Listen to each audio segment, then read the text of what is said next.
தமிழகத்திலே பொதுத் தேர்தல் வர இருக்கிறது.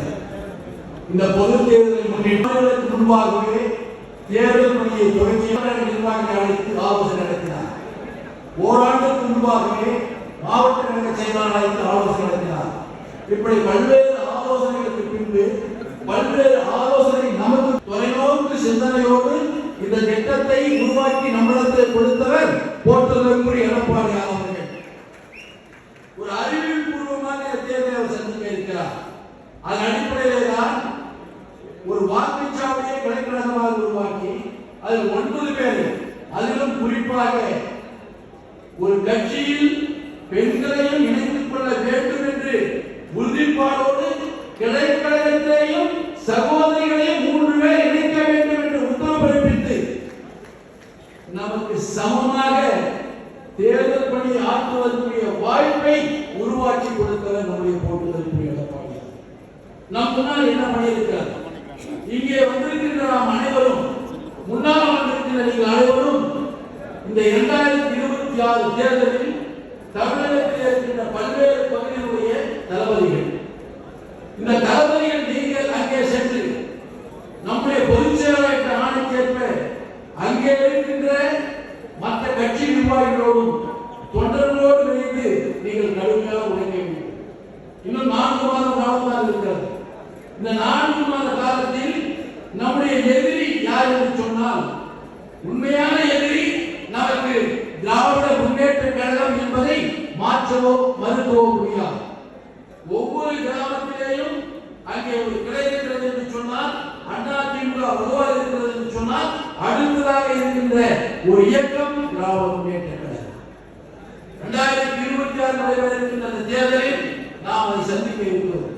தயவு செய்து நம்முடைய மனமாட்சியை ஒதுக்கி வைத்துவிட்டு இன்றிலிருந்து, அதுவும் குறிப்பாக மாவட்ட செயலாளர்கள், ஒன்றிய செயலாளர்கள் கீழே இறங்கி சென்று அனைவரும் அரவணைத்து இந்த தேர்தலை சந்திப்போம் என்று சொன்னால் நிச்சயமாக வெற்றி உண்டு. காரணம் என்று சொன்னால், இந்த தேர்தலில் நாம் போட்டியிடுகின்ற நாம் மக்களோடு மக்களாக இருக்கின்ற இயக்கத்தை சேர்ந்தவர்கள், மக்கள் மீது பாசம் உடையவர்கள், மக்கள் மீது பண்புடையவர்கள்.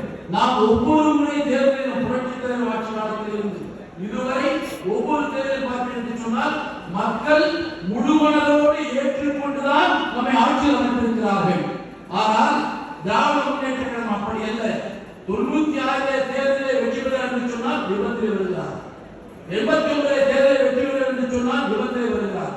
ஒவ்வொரு முறையும் மெஜாரிட்டி இல்லாமல் ஆட்சி அமைத்திருக்கின்ற இயக்கம் திராவிட முன்னேற்ற கழகம்.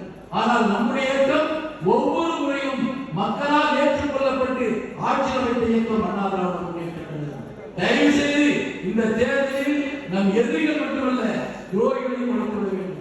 ஏனென்று சொன்னால், ஏற்கனவே அருள் சகோதரர் சண்முகம் சொன்னார்கள், இந்த இயக்கத்தின் வரலாறு புரட்சி தலைவர் எம்ஜிஆர் அவர்கள் இந்த கட்சி உருவாக்கிய பொழுது அந்த கட்சியிலிருந்து அமைச்சர் பதவியை பெற்றவர்கள் கூட ஒரு கட்டத்திற்கு மேல் வெளியேறினார்கள். வெளியேறும் போது கட்சியை தூக்கி பார்த்தார்கள், கட்சி அழிந்துவிடும் நினைத்தார்கள். இல்லை, அதே போல புரட்சி தலைவி அம்மா அவர்கள் பொறுப்பிற்கு வருவதற்கு முன்பாகவே பல்வேறு அரசியல் தலைவர்கள் நம்முடைய இயக்கத்தை சேர்ந்தவர்கள் கூட எதிர்த்தார்கள். அதோடு மட்டுமல்லாமல் ஆட்சி பொறுப்பிற்கு வந்து ஆட்சியை சுமைத்துவிட்டு ஆட்சி விட்டு வெளியேறிவிட்டு கட்சியை தூக்கி பார்த்தார்கள். அவளும் அணிந்தார்கள், காணாமல் போய்விட்டார்கள்.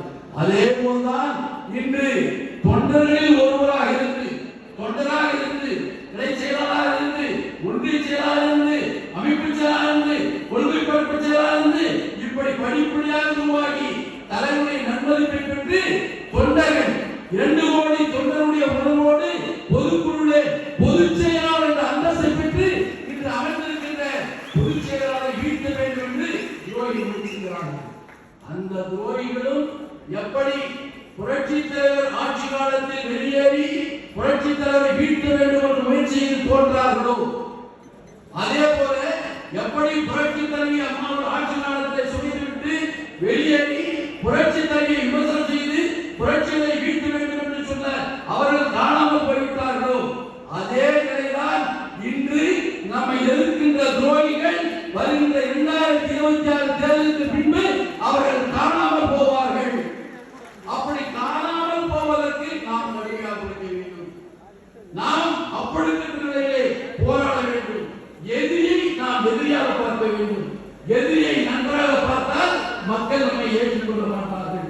எதிரியை எதிரியாக பார்த்து இந்த தேர்தலை சந்தித்து மீண்டும் கழகத்துடைய பொதுச் செயலாளர் இரண்டாவது முறையாக தமிழகத்துடைய முதலமைச்சராக அரியணை ஏற்றுவதற்கு நாம் பாடுபடுவோம். அடுத்த பொதுக்குழு செயற்குழுவிலே நம்முடைய போட்டியில் இருக்கக்கூடிய எடப்பாடியார்